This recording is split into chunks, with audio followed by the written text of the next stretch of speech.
అమ్మయ్యా, ఇక్కడ ఎవడూ లేడులే.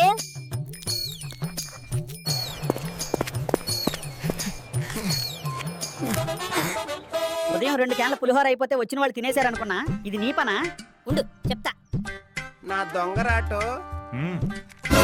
అమ్మ బాబాయ్, ఆగు, లయన్ మావా వస్తున్నాడు. నీకుంది ఈరోజు. అయ్యో మురిగేశా, నేను దొరికేశా.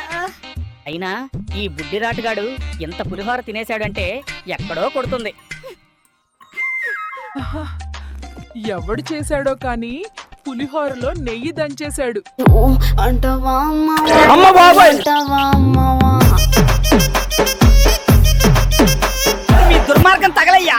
ఒకడేమో పులిహోర దొంగతనం చేస్తాడు, ఇంకొకటి దేవుడి ముందే ఊ అంటావా ఊ అంటావా అంటాడు. స్వామి, నేను ఈ టార్చర్ తట్టుకోలేకపోతున్నా. నువ్వేరా స్వామి. అల్లారల్లరి చేస్తాడు.